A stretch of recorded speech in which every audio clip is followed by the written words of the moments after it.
दोस्तों नमस्कार। सबसे पहले तो मैं इस लाइव कार्यक्रम से जुड़े तमाम साथियों का राजस्थान शिक्षक संघ शेखावत राज्य कमेटी की तरफ से क्रांतिकारी अभिनंदन करता हूं, स्वागत करता हूं। साथियों, पिछले 2-2.5 महीनों में हिंदुस्तान की सड़कों पे सरकार की नाकामी के कारण जिन मजदूरों ने भूख से तड़पते हुए और सड़क हादसों में अपनी कुर्बानी दी है, इस 2-2.5 महीने के अंतराल में हमारे जिन शिक्षक साथियों ने, जिन कर्मचारी साथियों ने कोरोना योद्धा के रूप में काम करते हुए अपने प्राणों की आहुति दी है, उन तमाम साथियों के परिवारों के प्रति गहरी संवेदना प्रकट करते हैं और उनको श्रद्धांजलि अर्पित करते हैं। दोस्तों, जैसा कि आज का विषय रखा गया है कि भगत सिंह के भारत में इंडिया का कब्जा, मैं सोचता हूं कि इस पर अपन विमर्श करें। उसके पूर्व हम इतिहास से इसको जोड़ते हुए, मानव विकास के पूरे सफ़र से इसको देखते हुए हम आगे बढ़ें। साथियों, एक वो ज़माना था जब आदि मानव जंगलों में भटकता था, कंद मूल फल खाकर, जंगली जानवरों को मारकर खाकर अपना गुजारा करता था, एक अलग प्रकार का जीवन जीता था। लेकिन मानव के चेतना और उसकी आवश्यकताओं ने एक बहुत लंबा सफ़र तय किया और आज एक विकसित मानव के रूप में वो मानव नज़र आ रहा है। आग के आविष्कार से लेकर पदार्थ के निरीक्षण तक का एक लंबा विकास का सफ़र उसने तय किया। अभाव से लेकर भाव की तरफ वो बढ़ा। ऐसी स्थिति में एक सवाल पैदा होता है कि इतिहास की शुरुआत कहाँ से होती है, कौन से कालखंड से इतिहास शुरू होता है। इस बात की गहराई में हम जाएंगे तो हमें इसका जवाब मिलेगा कि जहाँ से तार्किक बोध शुरू होता है वहीं से इतिहास की शुरुआत होती है। तार्किक बोध का जहाँ सवाल है, उस समय एक सवाल और निकल के आता है कि बोध क्या है, ज्ञान क्या है। दोस्तों, प्रक्रिया से परिणाम को जान लेना ही ज्ञान है। और भौतिकवादी दर्शन में हम प्रक्रिया से परिणाम तक पहुंचते हैं, लेकिन आध्यात्मिक दर्शन में उस प्रक्रिया से गुजरते हुए हमें पूरी सदियां लग जाती हैं, पूरी उम्र बीत जाती है। भौतिकवादी दर्शन में इतिहास और विज्ञान ने मिलकर वर्तमान तक का एक लंबा सफ़र तय किया है। और यहाँ एक सवाल फिर पैदा होता है, जो सवाल आप और हम अपने विद्यार्थी जीवन में अपने एक दूसरे साथी से पूछा करते थे। संभवतः आज का विद्यार्थी भी ये सवाल करता है कि मुर्गी और अंडे में पहले कौन आया। वैसा ही एक सवाल है कि पदार्थ और चेतना में पहले कौन आया। दोस्तों, दिखने में ऐसा महसूस होता है कि चेतना पहले आई, लेकिन हकीकत यह है कि पदार्थ पहले आया। और पदार्थ की आवश्यकता के अनुरूप, हमारी आवश्यकता के अनुरूप चेतना ने उसमें परिवर्तन किया। और ये परिवर्तन करने का काम शासक और शोषक वर्ग ने मिलकर किया। उन्होंने अपने हितों की पूर्ति के लिए, अपने आवश्यकताओं की पूर्ति के लिए उसमें परिवर्तन किया, जो वर्तमान में परिलक्षित हो रहा है। देश और दुनिया में हम देख रहे हैं कि व्यवस्था पे काबिज लोगों ने ही अपनी आवश्यकता के अनुसार नीतियां बनाई हैं और उसका रिजल्ट भी उन्हीं को मिला है। ये हम प्रत्यक्ष में देख रहे हैं। दोस्तों, मानव का अंगूठा सभी जानवरों में हमें एक अलग पहचान देता है। मानव की 5 अंगुलियों ने इस व्यवस्था को संबल प्रदान किया है। मंदिर का भगवान और मस्जिद का मोहम्मद इसी मानव की 5 अंगुलियों ने बनाया है। आज हम देख रहे हैं कि विज्ञान और इतिहास के बल पर उत्पादन के साधनों में बढ़ोतरी हुई है। मानव ने अपने श्रम के बल पर उत्पादन के साधनों का निर्माण किया है और इन्हीं उत्पादन के साधनों के आधार पर सामाजिक और आर्थिक व्यवस्था में परिवर्तन हुआ, वितरण की व्यवस्थाओं में परिवर्तन हुआ। हमने देखा कि पशुधन और जमीन संपत्ति के रूप में जाने पहचाने लगे। मानव अन्य जानवरों से भिन्न इस तरह से नजर आया कि मानव ने उपकरण का प्रयोग करना सीख लिया और उसी दौर में हमने देखा कि हमारे सामाजिक ढांचे में भी एक नकारात्मक प्रभाव आया है। और वो प्रभाव किस रूप में हमें आज नजर आ रहा है? पिता के रूप में पुरुष की पहचान हुई, मां की नहीं। जैसे बिल्ली का बच्चा, बकरी का बच्चा, गाय का बच्चा, ये तमाम हम अन्य जानवरों में पुकारते हैं, प्रकृति में मां के रूप में पहचान है। लेकिन हमारे समाज में पिता के रूप में पहचान होती है। प्रकृति में कभी ये नहीं देखा होगा हमने कि सांड का बच्चा, बकरे का बच्चा, बिलाव का बच्चा, वहां माता के रूप में पहचान है। यही नहीं, लैंगिक असमानता का भी एक बड़ा दौर हमारे सभ्य समाज को लील रहा है। बेटा घर का राजकुमार, बेटी कूड़ेदान, बेटा घर का चिराग और बेटी अंधेरा। दोस्तों, आज हम देख रहे हैं कि हम किस प्रकार के समाज में जी रहे हैं। जिस समाज में जिसका कब्जा हुआ है उसी के अनुरूप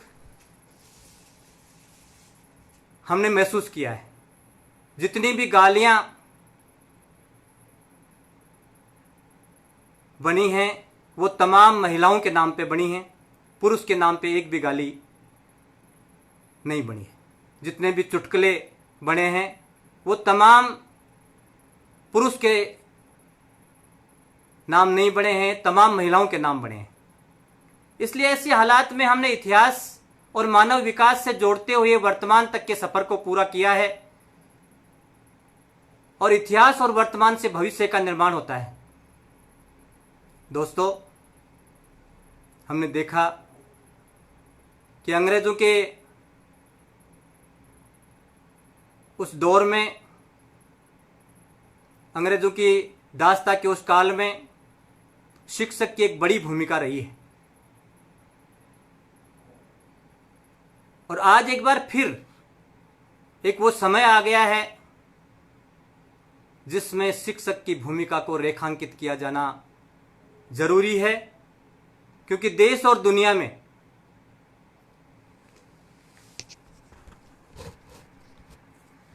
एक वो परिस्थितियां, वो स्थितियां बन रही हैं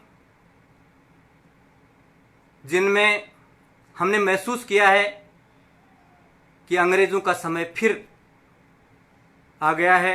आज हमारे शिक्षक की एक महती भूमिका इसमें हमें नजर आ रही है।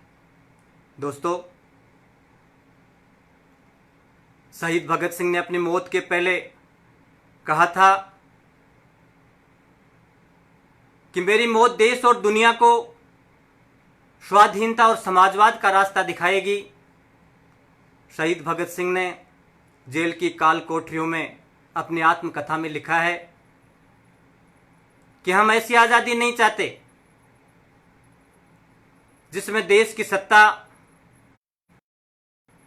अंग्रेजों के हाथों से निकलकर इस देश के चंद पूंजीपतियों के हाथों में चली जाए। ये तो मात्र सत्ता का हस्तांतरण है। हम ऐसी आज़ादी चाहते हैं जिसमें देश की सत्ता अंग्रेजों के हाथों से निकलकर इस देश के किसान और कामगार के हाथों में आए। वही वास्तविक आज़ादी होगी। दोस्तों, बड़े निराशाजनक हालात हैं देश के। भगत सिंह का सपना ही बनकर रह गया। आज़ादी का हस्तांतरण गोरे अंग्रेजों के हाथों से निकलकर काले अंग्रेजों के हाथों में आ गया। आज हम देख रहे हैं कि आज़ादी के समय देश का दो प्रकार का विभाजन हमें देखने को मिला, दो प्रकार का बंटवारा हमें देखने को मिला। एक बंटवारा धार्मिक उन्माद का रिजल्ट था, दूसरा बंटवारा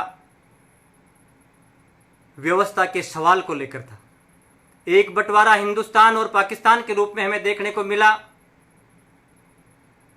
दूसरा बंटवारा भारत और इंडिया के रूप में हमें देखने को मिला। सत्ता की चाबी इंडिया को मिली, शोषण, गरीबी, अशिक्षा, सामाजिक असमानता, गैर बराबरी, ये तमाम भारत के हिस्से में आई।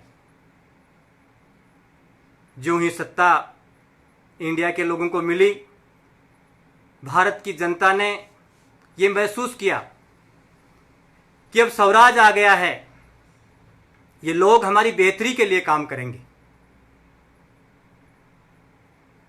सदियों से जिस गैर बराबरी, जिस अशिक्षा, जिस आर्थिक असमानता, जिस शोषण का वो शिकार हो रहे थे, उन तमाम समस्याओं का पटाक्षेप होगा। लेकिन सत्ता प्राप्ति के साथ ही इंडिया के लोगों ने संसाधनों का बंटवारा कर लिया। किसी के हिस्से में धर्मस्थल आए, किसी के हिस्से में खाने आई, कोई उद्योगपति बन गया, कोई मीडिया के मालिक बन गए, किसी ने सिस्टम पे कब्जा कर लिया। तो एक बहुत बड़ी जमात जिसने लोकतंत्र पर कब्जा करने के लिए पक्ष और विपक्ष बन गई। एक नई जमात दलालों और ठेकेदारों की निर्मित हुई। जो ही देश में सत्ता उनके हाथों में आई, भारत की जनता को उन्होंने सुनहरे सपने दिखाने शुरू किए और भारत की जनता ने उन सपनों को हकीकत में बदलना शुरू कर दिया। और देखते ही देखते आपने देखा होगा कि चमचमाती सड़कें, फ्लाईओवर, बांध, बिजली घर, हवाई अड्डे, रेलवे स्टेशन और वो तमाम विकास और उत्पादन के साधन जो भारत की जनता ने एक आवाज के साथ में निर्मित कर डाले। जब शहरीकरण की आवाज दी तो दोस्तों, भारत की जनता गांवों से चलकर झुग्गी झोंपड़ियों में रहकर शहरों में गगनचुंबी इमारतों का निर्माण कर डाला। और जब अनाज की आत्मनिर्भरता का सवाल आया तो इन्होंने सरकारी गोदामों में अनाज के ढेर लगा दिए। हमने इन इंडिया वालों का बड़ा आदर किया, सम्मान किया और इस उम्मीद के साथ में किया कि एक बहुत बड़ा चमत्कार होगा। उस चमत्कार की उम्मीद में हमने इनसे बहुत बड़ी उम्मीदें की। लेकिन 73 साल बाद में आप देख रहे हैं कि शिक्षा और चिकित्सा तो दूर, पिछले 2 महीनों में नजारा देखा एक बहुत बड़ा वर्ग जो रोटी, कपड़ा और मकान से भी अछूता है, उसके लिए भी वो तरस रहा है। मानव विकास सूचकांक के जहां तक सवाल है, 189 देशों के सर्वे में भारत का नंबर 129वें स्थान पे है। हम किस प्रकार के भारत और इंडिया की बात कर रहे हैं, हम किस प्रकार की व्यवस्था में जी रहे हैं, ये सवाल आज हमारे सामने मुंह बाए खड़ा है। और कैसे हालात हुए, तमाम चीजें हमने इन 2-2.5 महीनों में देखी हैं। कोविड-19 की जो महामारी आई,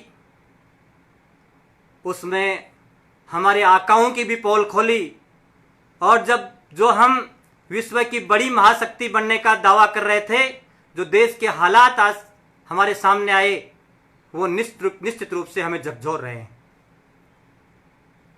2011 की जनगणना के अनुसार देश में 45 करोड़ 56 लाख मजदूर थे, जिनमें से 40 करोड़ मजदूर असंगठित क्षेत्र से थे।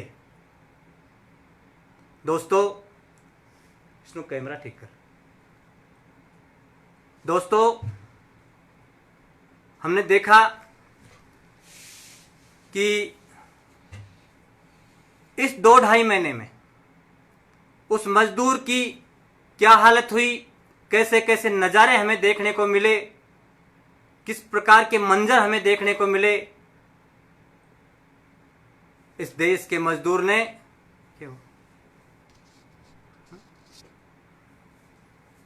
मजदूर ने ऐसी ऐसी यातनाएं सही हैं और ऐसी स्थिति में सही हैं, कुछ हर चीज का निर्माण किया। आलपिन से लेकर हवाई जहाज का इसने निर्माण किया और उसके बावजूद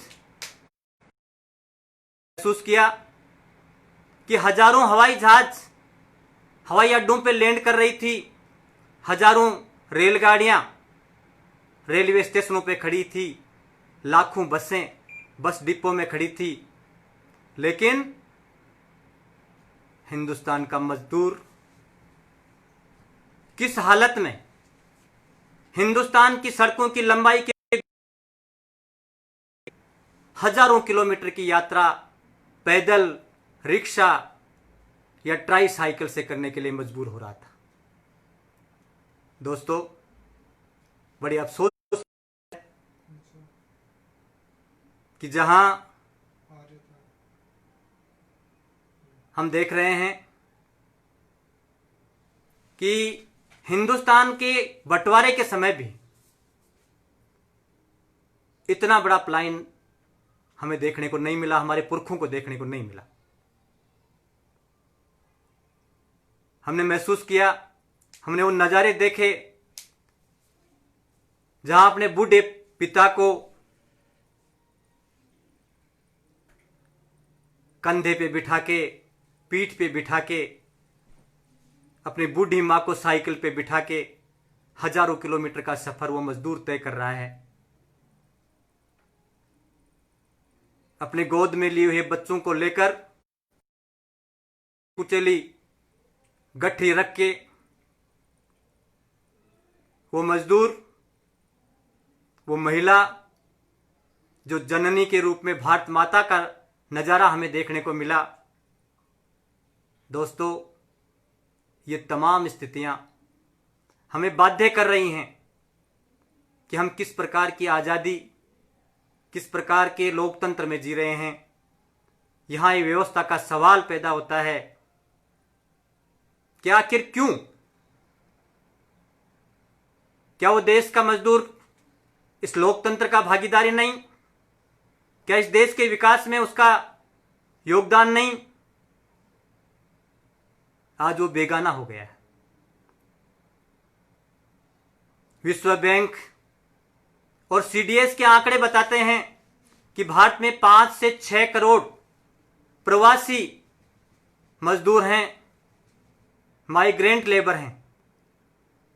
लेकिन दोस्तों, आज से 5000 साल पूर्व एशिया और यूरोप के विभिन्न क्षेत्रों से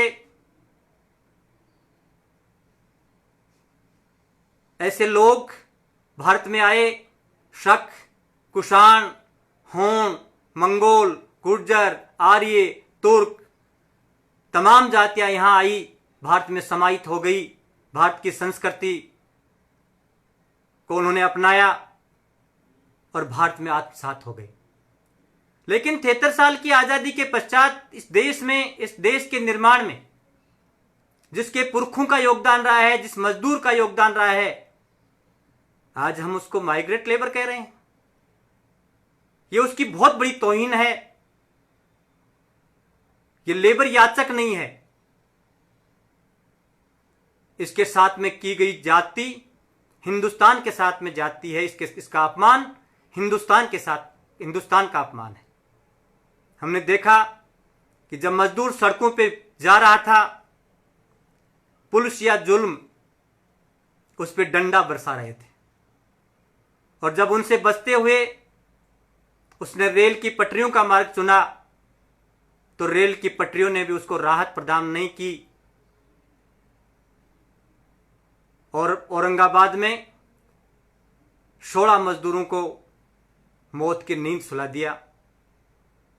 ये तमाम चीजें हमें साथियों झकझोर रही हैं। आज हम देख रहे हैं कि कार्ल मार्क्स ने कहा था कि मजदूर का कोई देश नहीं होता, मजदूर के लिए देश की सीमा नहीं होती। आज इस 2.5 महीने में कार्ल मार्क्स की वो बात सही सिद्ध हो है। लोग उसको मक्खी की तरह फेंक देते हैं, और ये हालात आप और हम सब ने देखी है। दोस्तों, ऐसे ऐसे मंजर, ऐसी ऐसी घटनाएं इस 2.5 महीने में हमने देखी जो दिल को दहला देने वाली है। मुजफ्फरपुर रेलवे स्टेशन पर आपने देखा होगा कि भूख से तड़पती हुई एक महिला मौत के आगोश में सो जाती है,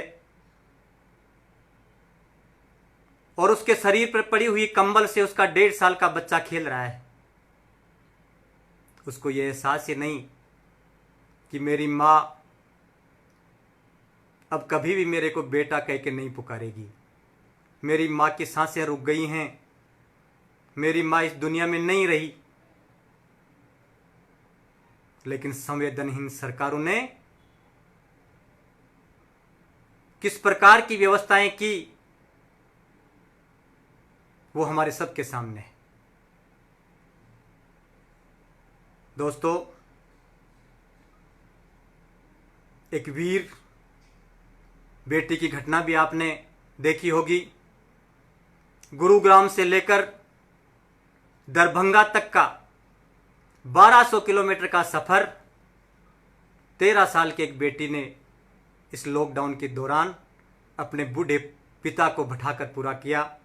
गुरुग्राम में रहने वाला वो मोहन पासवान, जिसका पैर फ्रैक्चर हो जाता है,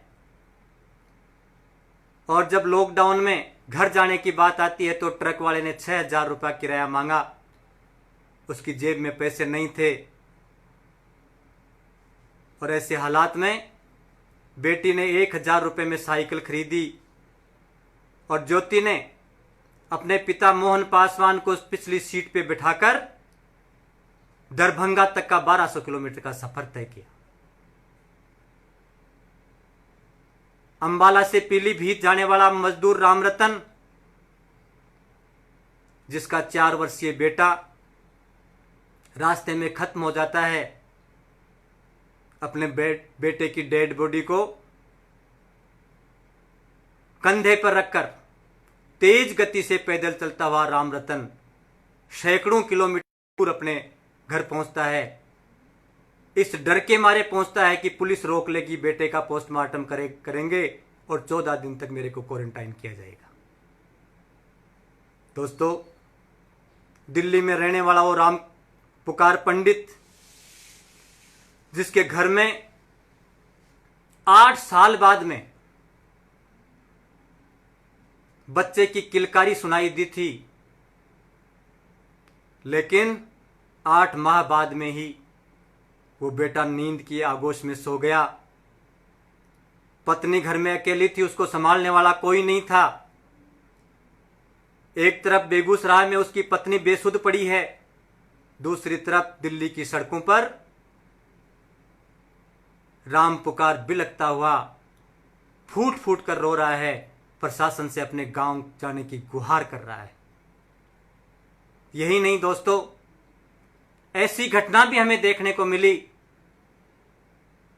जो दुनिया में हमें शर्म है। जिस महाशक्ति का हम दावा कर रहे हैं, जिस विश्व गुरु होने की बात कर रहे हैं, जिस संस्कृति की हम बात करते हैं, वो तमाम चीजें वो घटना हमें शर्मसार करती है। दोस्तों, वो मेरी बहन गणेश और शकुंतला जो इस लॉकडाउन के दौरान इस हिंदुस्तान की सड़कों पे पैदल सफर कर रही थी, अपने घर की तरफ हजारों किलोमीटर की यात्रा करने के लिए विवश हो रही थी। उस समय एक ऐसा नजारा हमें देखने को मिला। दोस्तों, इंडिया के लोगों की बीवी जब प्रेग्नेंट होती है तो साथियों बेड रेस्ट करती है,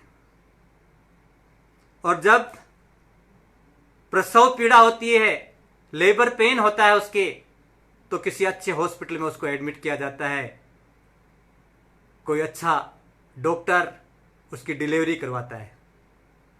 लेकिन गणेश और शकुंतला, जिसने इस हिंदुस्तान के निर्माण में बहुत बड़ी भूमिका निभाई, उसके लिए काली सड़क ही तो हॉस्पिटल होता है, ये काली सड़क ही लेबर रूम होता है।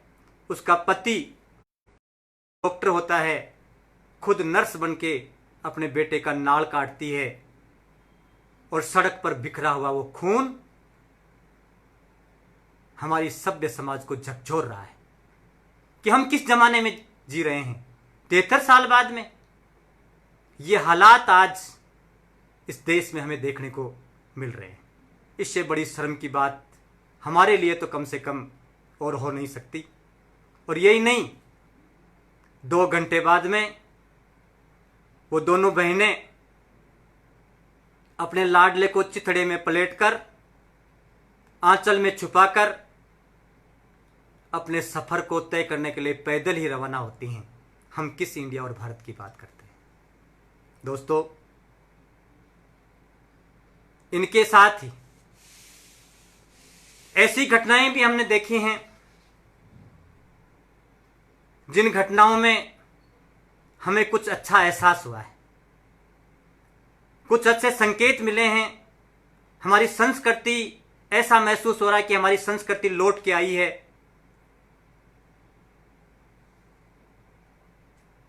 शिवपुरी में जब मजदूरों से भरा हुआ एक ट्रक जा रहा था, मजदूर अमृत की अचानक तबीयत बिगड़ जाती है।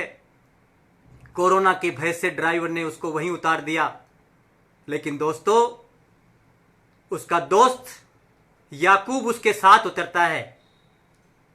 याकूब अमृत का सर अपनी गोद में लिए हुए लोगों से मदद की गुहार करता है, लेकिन अफसोस कि अमृत को नहीं बचा पाता है।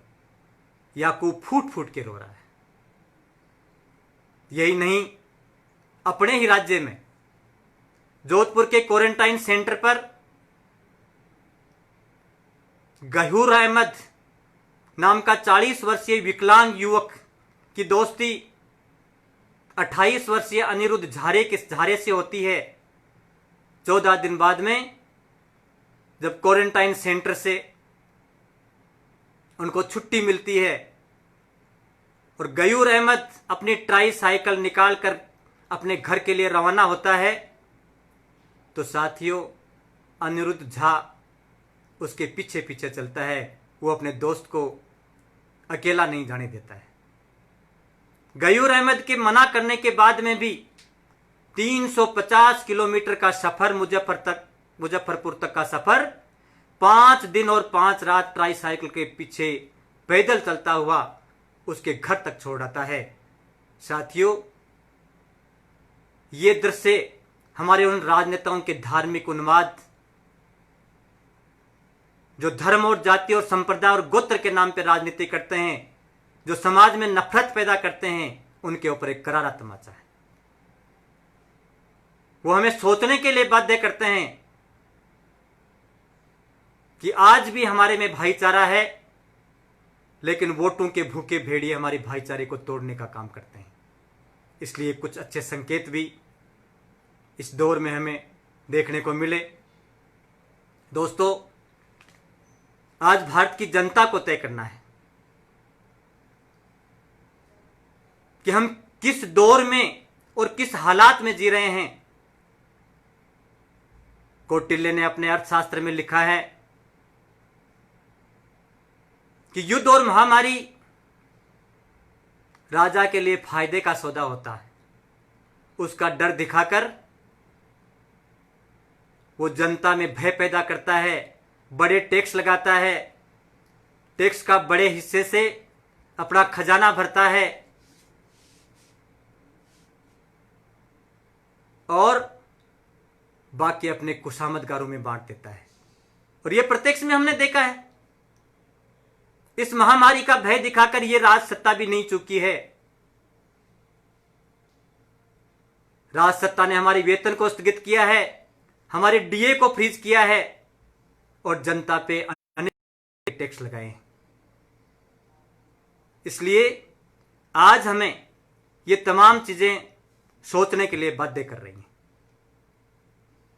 साथियों, लोकतंत्र में हम मतदान करके बहुत खुश होते हैं। परिणाम आने के बाद में खुशियां मनाते हैं, पटाखे छोड़ते हैं और ये महसूस करते हैं कि मेरे वोट से राज सत्ता का निर्माण हुआ है, वोट ने प्रधानमंत्री बनाया है, मेरे वोट ने मुख्यमंत्री बनाया है।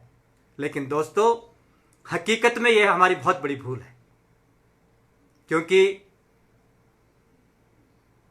चुनावों के ठीक 1-2 साल पहले हमारे कारपोरेट घराने, हमारे पूंजीपति घराने अपने आज्ञाकारी भक्त का चेहरा चुनते हैं और मीडिया के सामने कुछ चांदी के टुकड़े डालते हैं। मीडिया में उस चेहरे का महिमा मंडन किया जाता है, उसको महामानव बनाया जाता है और चुनावों के वक्त एक बड़े विकल्प के रूप में उसको परोसा जाता है। चुनावों के वक्त धार्मिक उन्माद, जाति, धर्म और संप्रदाय के नाम पर जनता को इमोशनल कर चुनावी बेतरनी को पार किया जाता है और उसके बाद में जब राज सत्ता पे कब्जा कर लिया जाता है तो देश की भोली भाली जनता तो ये महसूस करती है कि लोक कल्याण के काम करेंगे, हमारे हित में काम करेंगे। लेकिन साथियों, ये राज सत्ता पे बैठे लोग लोक कल्याण के लिए काम नहीं करेंगे, पूंजीपति के मुनाफे के लिए काम करेंगे और राज सत्ता का मुखिया पूंजीपति के नोट छापने की मशीन के प्रिंटर के रूप में काम करता है।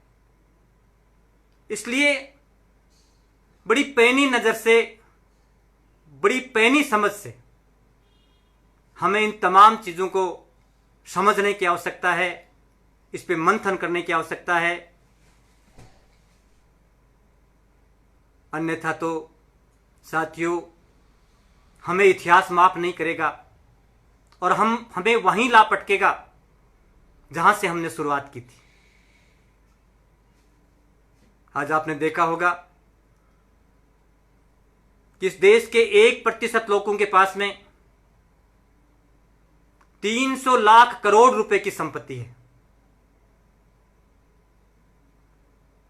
और हम देखते हैं कि जिस देश का राजा व्यापारी होता है उसकी प्रजा भिखारी होती है। आज आपके सामने है कि 90 साल पूर्व जब विज्ञान के क्षेत्र में सीवी रमन को नोबेल पुरस्कार मिला था, आज 90 साल बाद में हमारे हाथ खाली हैं। दुनिया की टॉप 100 यूनिवर्सिटी में भारत की एक भी नहीं है, लेकिन अरबपतियों की सूची में हम चौथे स्थान पे आते हैं। देश के 100 अमीरों में 17 भारतीय हैं।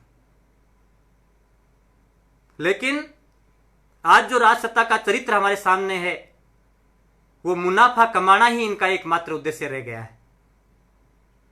मुनाफे के लिए उन्होंने प्रकृति का दोहन किया, जमीन, जंगल और जल का दोहन किया और मानव के श्रम का दोहन किया। इनका एकमात्र उद्देश्य सिर्फ मुनाफा कमाना है। ये लोग मानवता के लिए काम करने वाले लोग नहीं हो सकते। और आज जितनी भी दुनिया में जो समस्याएं हम देख रहे हैं वो तमाम समस्याएं सिर्फ उसकी जड़ यदि हमें नजर आएगी तो उसमें सिर्फ मुनाफा नजर आएगा। मुनाफे के लिए चाहे वो महामारी हो, चाहे आर्थिक मंदी हो, चाहे मानव विकास सूचकांक हो, चाहे गरीबी हो, चाहे बेरोजगारी हो, चाहे भ्रष्टाचार हो, ये तमाम की जो जड़ है वो मुनाफा है। इसलिए साथियों, मेरा आप तमाम से निवेदन है कि इन तमाम नीतियों को हमें समझने की आवश्यकता है, इन तीन नीतियों पे विचार करने की आवश्यकता है, इन नीतियों पे मंथन करने की आवश्यकता है। यही भारत और इंडिया का अंतर हमें नजर आ रहा है। आज भारत की जनता को तय करना है कि 2% लोगों को बचाना है या देश को बचाना है, धार्मिक पाखंड से लूटी हुई संपदा को बचाना है या भूख और भय से तड़पती हुई मानवता को बचाना है, चंद धनपतियों और पाखंड के रखवालों को बचाना है या देश की जनता को बचाना है। ऐसा लग रहा है कि मजदूर मुर्दा होकर सड़कों पे पड़े हैं और गिद्ध टीवी स्टूडियो से लेकर लुटियन के बंगले तक कब्जा किए हुए बैठे हैं। दोस्तों, कोई धर्म देश नहीं होता, कोई पार्टी भी देश नहीं होती, कोई व्यक्ति भी देश नहीं होता। देश 135 करोड़ नागरिकों से बना है। इसलिए देश की परिभाषा अलग है। और भारत गुलामी के आगोश में क्यों आया? यही कारण है, यही कारण था कि भारत में जो सिस्टम बना उस सिस्टम का बंटवारा कर दिया गया। रक्षा का टेंडर किसी और के पास, पूंजी किसी और के हिस्से में आई। तभी तो जब बाबर तोपखाना लेकर भारत आए तो धन मंदिरों में था और क्षत्रियों के हाथों में जंग लगी तलवारें थी। धर्म के नाम पे इस देश ने बंटवारे का दंश भी झेला है। इसलिए साथियों, हमें इन तमाम नीतियों के सवाल पे मंथन करने की आवश्यकता है। आज हमारे जहन में कई प्रकार के सवाल खड़े हो रहे हैं, उनका जवाब भी मिल रहा है, लेकिन हम मूक दर्शक बने हुए हैं। हमारा चिंतन खत्म हो गया है। अभी हम दुनिया के सबसे बड़े लोकतांत्रिक गौरव गाथा ही पढ़ रहे हैं। अभी हमने अपने लोकतांत्रिक मूल्यों पर हमलों से आंखें मूंद रखी हैं।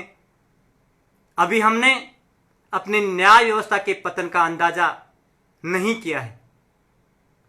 अभी हमें इस बात का अनुमान नहीं है कि हमारी आजादी, हमारी अपनी आजादी किस पूंजी की जकड़न में कर आ रही है।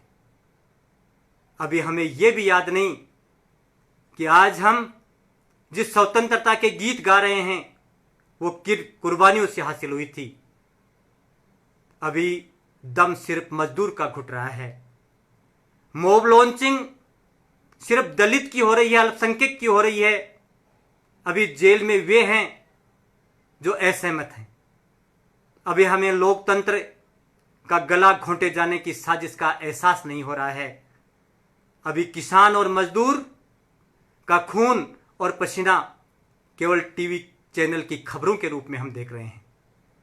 अभी हमने अपनी तर्क शक्ति को, अपने इंसानी संवेदनाओं को, अपने सवालों को एक ऐसी चेतना सुनने, जकड़न के हवाले कर दिया है जिसमें आजादी आसान नहीं है। अभी तो हम ऐसे गौरव गाथाओं में, ढपली के राग में अपने गीत गा रहे हैं जिनका परिणाम क्या आएगा हमें एहसास भी नहीं है। जरा अपनी संवेदनाओं को कुरेद कर देखिए, जरा अपनी चेतना को झकझोरिए, जरा अपने विवेक को काम में लीजिए, स्वतंत्रता को महसूस कीजिए और सोचिए कि यह स्वतंत्रता किस कीमत पर हासिल हुई थी और हम कितनी आसानी से बिना सवाल किए खुद को विवेक की भीड़ का हिस्सा बनाते जा रहे हैं। दोस्तों, आज हमारी स्वतंत्रता की मॉब लॉन्चिंग हो रही है। सोचिए कि विज्ञान, तर्क, सद्भाव, भाईचारा, प्रेम, आस्था के रंगों में रंगी हमारी संस्कृति को कुचलकर कैसे हम अपनी आजादी को बचा पाएंगे। ये हमारे बीच में कई एक सवाल आज हमारे सामने हैं। अभी दम सिर्फ मजदूरों का घुट रहा है, अभी मॉब लॉन्चिंग सिर्फ दलितों की हो रही है। इस पे हमें निश्चित रूप से मंथन करने की आवश्यकता है साथियों। यदि शिक्षा के सवाल पे हम बात करें तो साथियों, शिक्षा लोक कल्याण का क्षेत्र था, लेकिन आज हमारी सरकारें इसमें एक बहुत बड़ा मुनाफा देख रही हैं, इसको लाभ हानि के तराजू पे तोल रही हैं। और हमने महसूस किया कि यदि हम इस पे चिंतन करते, मंथन करते, तो उस समय समस्या का समाधान हो सकता था, लेकिन हमने उस प्लानिंग को समझा ही नहीं। एक बड़ी साजिश के रूप में इस सेटअप को, सिस्टम को अपने ही लोगों के द्वारा बर्बाद करवाने का प्रयास किया गया। जिस समय 90 से पहले हमारी स्कूलों का सेटअप बहुत शानदार था, अंधाधुन निजी स्कूलों को मान्यताएं जारी की गई, हमारे ही लोगों ने स्कूलें चलाई, वो मौन होकर देखते रहे, हमारे ही लोगों ने मान्यता प्रदान की, हमारा नामांकन प्रभावित हुआ। निजी स्कूलों ने मीडिया को विज्ञापन देना शुरू किया, मीडिया ने सरकारी स्कूलों के प्रति नकारात्मक वातावरण बनाना शुरू किया। हम नहीं समझे, और जब मीडिया की बात समाज तक पहुंची तो समाज भी उससे प्रभावित हुए बिना नहीं रहा। लेकिन जब दूसरा चरण शुरू हुआ और छोटी स्कूलों की जगह बड़ी स्कूलों ने लेनी शुरू की, तो वही हालात हुए कि एक बड़ी मछली छोटी मछली को खाती है, उसको भोजन बनाती है। गांवों की छोटी स्कूलें, शहरों की छोटी स्कूलें बंद होना शुरू हुई। आज बड़ी बड़ी स्कूलें चल रही हैं। लेकिन अब जो तीसरा चरण आने वाला है, ये इन बड़ी स्कूलों के लिए भी खतरा है, क्योंकि ये भी अब नहीं टिक पाएंगी। तीसरे चरण में स्कूलें अंबानी, अडानी, मोदी, सिंघानिया ऐसे बड़े ग्रुपों की चलेंगी, क्योंकि ये एक बड़ा मुनाफे का सौदा है। और एक बड़ी वेल प्लांट एक कार्यक्रम चलाया जा रहा है, और उसका हिस्सा इस देश की भोली भाली जनता बन रही है।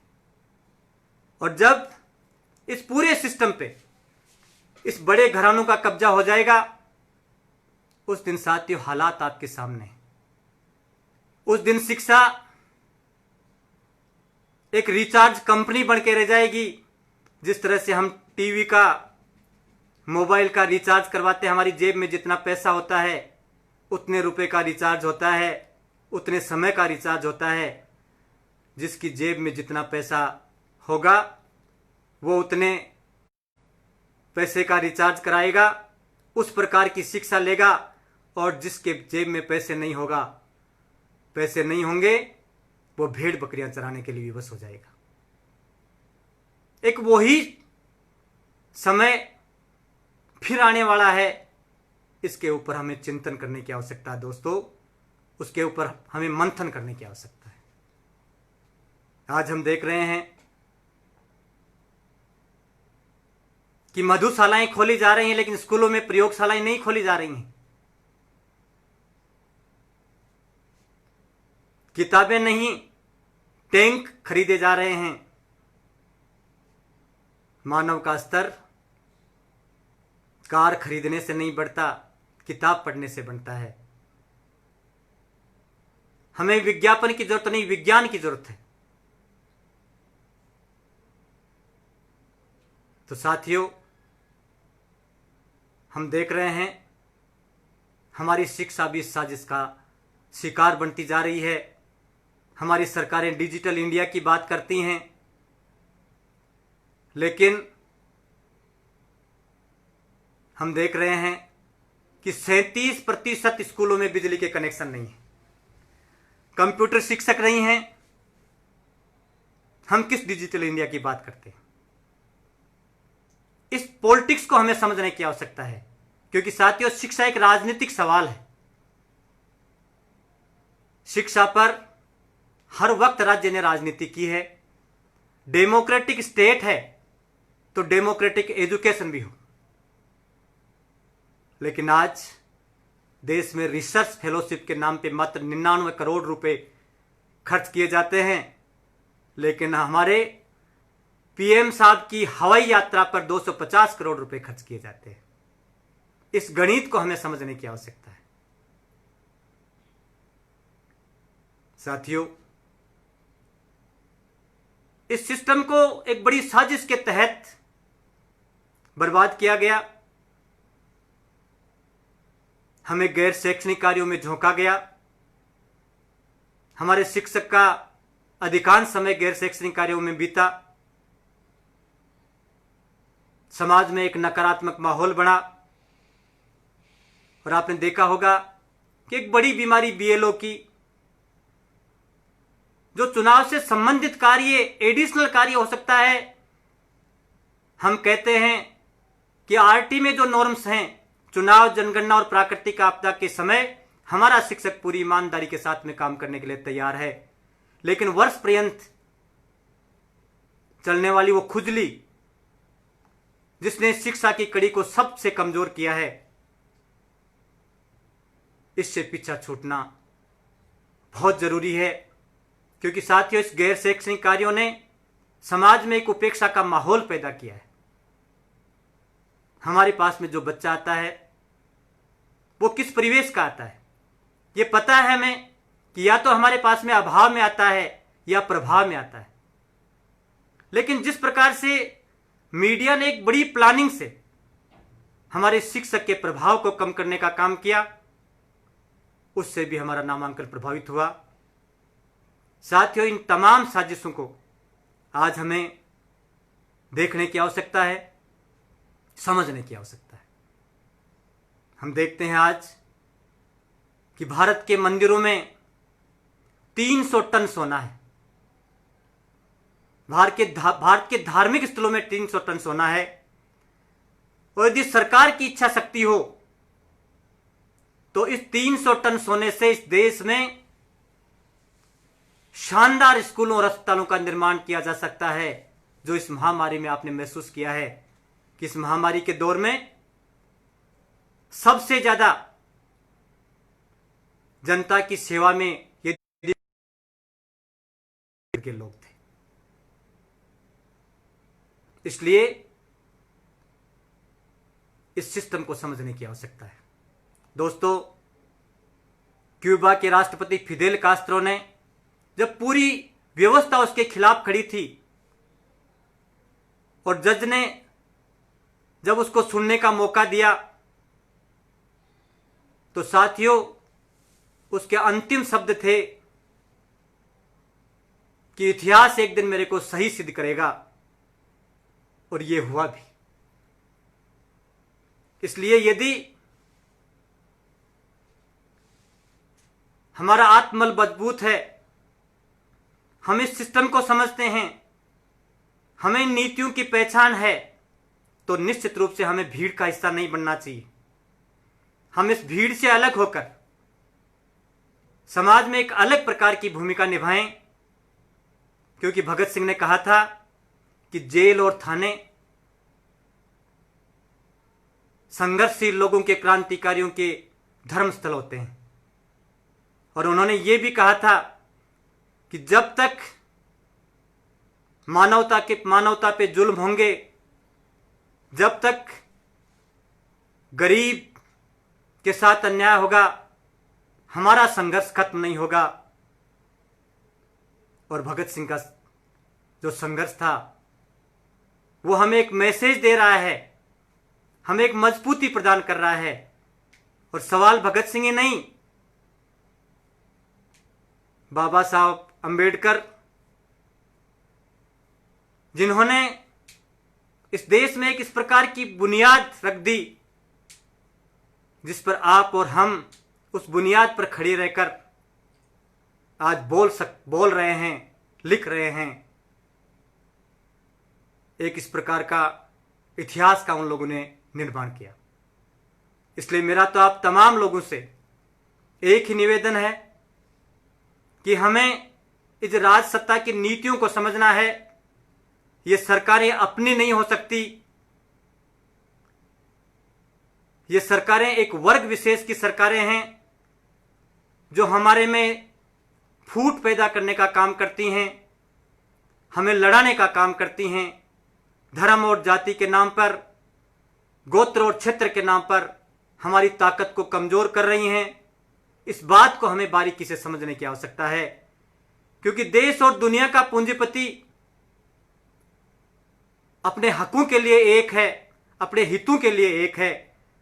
उसका एकता देखने लायक है। उसने इतिहास से सबक लिया है। 1600 ईस्वी में जब ईस्ट इंडिया कंपनी इस देश में आई थी, अपना व्यापार शुरू किया था, तो उसने महसूस किया कि यदि इस मुनाफे को बढ़ाना है तो हमें राज सत्ता पे कब्जा करना पड़ेगा, क्योंकि राज सत्ता की नीतियों के फलस्वरूप ही हम मुनाफे में बढ़ोतरी कर सकते हैं। और उन्होंने राज सत्ता पे कब्जा करके दिखा भी दिया। उस इतिहास के अनुभव को दुनिया की पूंजीपति सरकारें, दुनिया के कारपोरेट घराने उस अनुभव को काम में ले रहे हैं। और आज आप देख रहे हैं कि पूंजीपति राज सत्ता का गठजोड़ है, वो हमारे सामने है। हमें सिर्फ बेवकूफ बनाया जा रहा है, हमें सिर्फ लॉलीपॉप देने का काम किया जा रहा है। इसलिए यदि भगत सिंह के विचारों से आप सहमत हैं, भगत सिंह के नीतियों से आप सहमत हैं, तो साथियों निश्चित रूप से हमें पैनी समझ रखते हुए, पैनी नजर रखते हुए हमें अपनी समझ भी बनानी पड़ेगी। और उस समझ को लेकर हमारे इस कमेरे समाज में भी हमें जाना होगा, हमारे समाज को भी जगाना होगा, हमारे समाज में एकता बढ़ानी होगी। हमें तमाम इमोशनल बातों पे, जिस प्रकार से ये लोग आपस में लड़ाने का काम कर रहे हैं, भिड़ाने का काम कर रहे हैं, हमारी एकता को तोड़ने का काम कर रहे हैं, इसको हमें समझना पड़ेगा। हमें एक बड़ी सोच के साथ में हमें काम करना पड़ेगा। इसी आशा और विश्वास के साथ में निश्चित रूप से हमारा संघर्ष कामयाब होगा। हम जीतेंगे, राज सत्ता के दलाल हारेंगे, पूंजीवादी ताकतें हारेंगी। ये सिस्टम पे जो कब्जा करने वाले लोग हैं उनका पतन होगा। किसान, मजदूर, कर्मचारी एकता एक नया इतिहास रचेगी। आने वाले वक्त में मानवता जिंदा रहेगी और शोषण करने वाली ताकतें हारेंगी। धन्यवाद साथियों, बहुत बहुत धन्यवाद। इंकलाब जिंदाबाद।